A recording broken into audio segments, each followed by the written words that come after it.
कूजन्तं राम रामेति मधुरं मधुराक्षरम् आरुह्य कविताशाखां वन्दे वाल्मीकि कोकिलम्।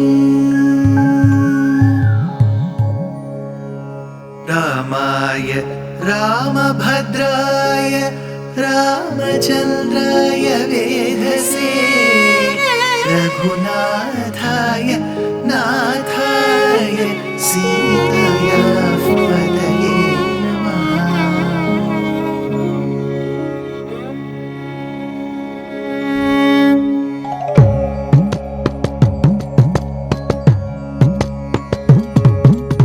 जयत्याश्रितसन्त्रास ध्वान्तविध्वंसनोदयः प्रभावान् सीतया देव्या परमव्योमभास्करः परमव्योमभास्करः।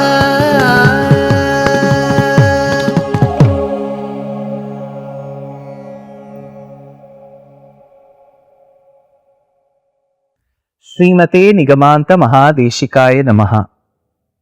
Seetā was in a fix. What should be done? Ravana has threatened me. Ravana has asked the Rakshasis to keep threatening me. I don't see any sign of hope at all. While she was thinking so, the leader of those Rakshasis by name Trijata approaches Seetā. She tells Seetā, I had a dream. I saw that you along with Rama and Lakshmana were dressed in white, driven by horses, four-tusked elephant, bullocks, a pushpaka vimanam. You were all touching the rays of the sun in the northern horizon.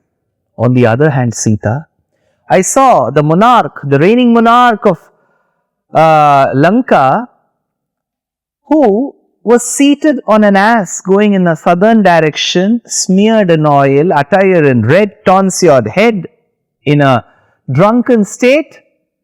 Everything that can go wrong with Lanka went wrong in my dream, Seetā.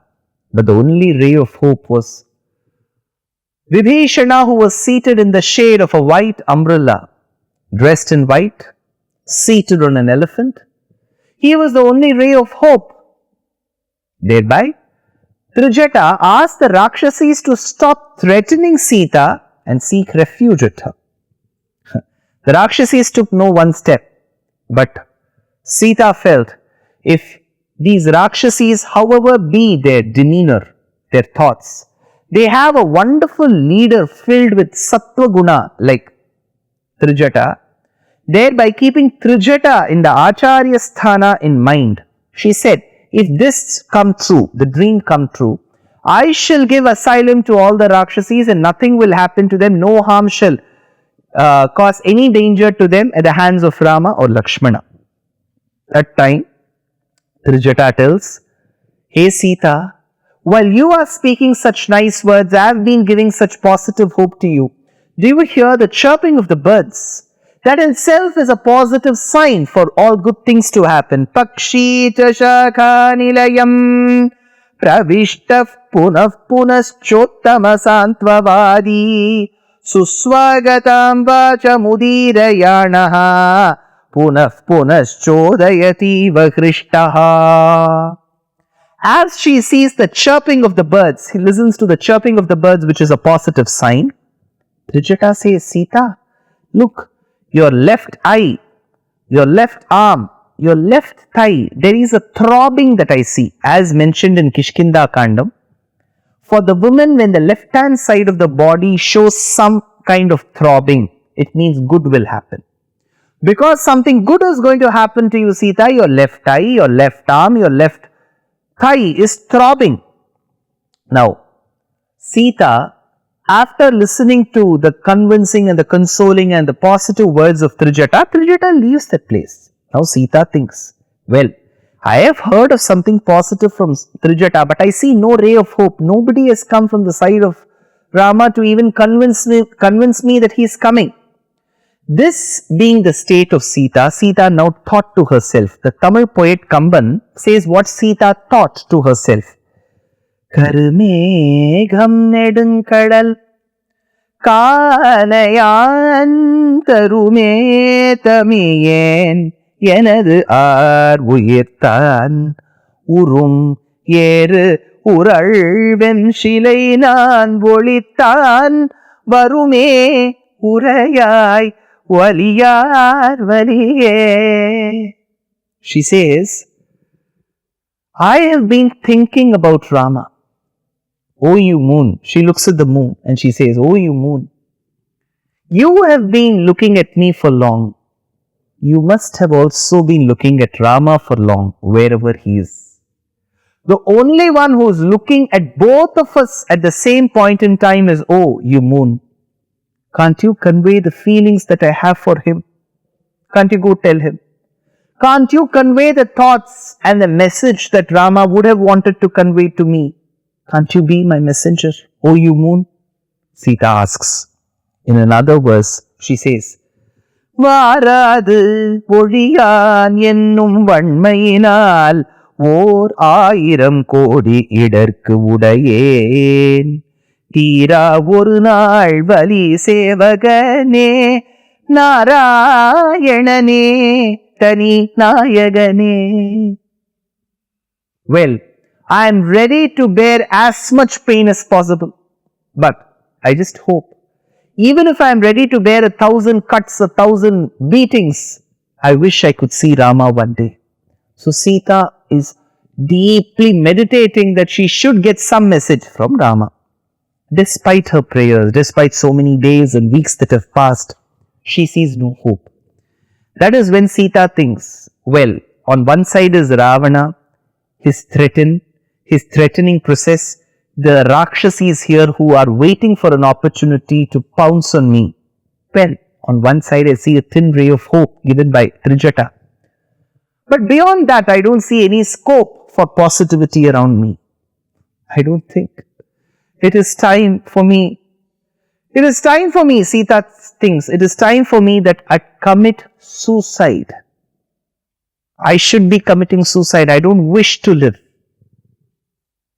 See, we all look up to Rama and Seetā for positivity, for positive vibes. But there is an instance in the Ramayana, in Sundara Kandam, where Seetā wishes to commit suicide. So, such thoughts, we may wonder, they are gods, they are Paramatma, they are Divya Dampati. When they are born human, they will act human. So, it's a human mentality to never accept failure. So, Seetā too cannot bear it beyond a certain threshold. She says, I have to commit suicide. So, how will she commit suicide? So, she says, I've got a long plait of hair. Let me tie it around my neck, tie it around the branch of the tree of Simshupa. Let me hang myself. Seetā uses her long hair. She ties it around her neck. Then puts the remaining hair onto the branch of the Simshupa tree, ties that up strongly and waits for that moment when she can hang herself. Ananya devatyamiyam kshama cha bhumau cha shayya niyamascha dharme pativratatvam viphalam amedam kritam kritaghnesviva manushanam. She says, I have worshipped, I have performed austerities, I have done charity, I have done dharmam. I have been a very, very obedient daughter. I have been a very, very respected daughter-in-law. I have been a pativrata wife to Rama. But see, all the austerities that I have undergone bear no fruit to me. So, is there any use for me to survive?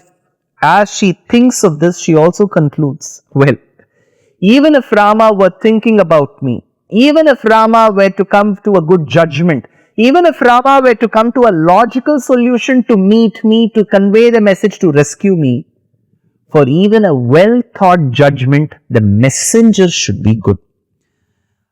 Arthanarthantare buddhir nishchita pina shobhate ghatayanti hi karyani dutaha panditamaninaha. The messenger should be good. While she thinks about this, she thinks it is high time that I commit suicide and is ready. Imagine the state of Hanuman. Hanuman has never seen Seetā before. He has never attended Rama and Seeta's marriage. He is not those Rama's brother or classmates from higher education under Vasishtha. He has met Rama recently.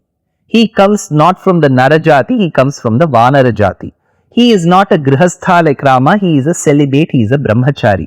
So this being the state of Hanuman, Hanuman has been first of all told that you have to go in search of Seetā, whom he has never met. He had to cross so many impediments, come to Lanka in the middle of the night, go to many places, come to the Shimshufa Vriksham, be a witness to a plethora of events, and now he is seeing right in front of his eyes, Seetā is committing suicide. What will he do now? See, if we were in that position, we may think, I've worked so hard for her, let me jump and speak to her. This is what we will think. Let's see what Hanuman thinks. Yadi vacham pradasyami dvijatiriva samskritam. Should I talk in the perfected language? Because samskritam means the perfect language. Yadi vacham pradasyami dvijatiriva samskritam ravanam manyamanamam Seetā bhita bhavishyati. Seetā will get rattled. If I speak in Sanskritam, imagine a person in the form of a Vanara is speaking the spotless, blemishless, flawless Sanskritam. So Hanuman says, I can't speak in Sanskritam. Then what should I talk to her? He says, let me talk to her in a language which the Manushyas can speak, which the commoners speak. Let me not talk a very perfected scholarly language like Sanskritam. Let me talk a Manusha Bhasha, which is a Madhura Bhasha, which is a sweet language. Many Acharyas opine that the Madhura Bhasha must have been Tamil. Now a lot of you may get offended. Why can't Hanuman speak Kannada, Telugu, Malayalam, Gujarati, Marathi, Hindi, Prakritam, Pali, Bhojpuri, because Prakritam and Pali were also common. But Tamil has equally a very, very rich heritage. So many Acharyas opine it could be Tamil. Well, you can even think it is Prakritam or Pali, there is no harm. But Hanuman thought, let me talk to her in a normal language. But what will he talk? He has decided he won't speak in Sanskritam. He has to speak in a commoner's language. It could be Tamil, it could be Prakritam, it could be Pali or any other language. Then he continues, if I do not talk to her, in case I don't talk to her, she will die because she is in the verge of dying. Pranatyagascha vaidehya bhavedanabhibhashane. The Tamil poet Kamban puts together a list of thoughts which went in Hanuman's mind. He says, Kandanan anumanum karuttum yenninan. Hanuman thought, this is the situation. He knew what the situation was. Kondanan tunukkum maitinda kushuvan. Seetā is committing suicide. See, somebody is going to jump into the water, you will hold their hand. If he holds Seeta's hand, Seetā may not like some stranger, some random person touching her. Meitinda kushuvan Andarnayagan arul tudan yanyana. I am the messenger of the world, the Lord of the universe called Rama. My name is Hanuman. If he shouts, Andarnayagan arul tudan yanyana tondai vai mailinai toludu tondrinan. Kamban says, he spoke in a loud tone, I am the messenger of the Lord of the universe called Rama. My name is Hanuman. What Kamban says. But Valmiki differs. He says, Hanuman did think of whether to speak in Sanskritam or the commoner's language. What to speak. If he did not speak, what would happen to Seetā? If he would speak in Sanskritam, what would happen to Seetā? If he didn't speak, Seetā will die. If he speaks in Sanskritam, listening to a Vanara speak in Sanskritam, she will die of heart attack. Then what will he speak? He did something very, very unique. He had to stop Seetā from committing suicide, but it should not be a shock, something very pleasing to the ear. What did Hanuman do? Hanuman's solution to this problem faced by Seetā in the next episode. Dear Astika reader, I am happy to be authoring a two-part book on the Ramayana in English. The first part is slated for release in the year 2024. The book aims to recreate and retell the Ramayana of Valmiki, conforming to the ancient commentaries and other allied literature. To receive notifications of the book release, kindly register with www.deshikadaya.org/books. Namaskaram.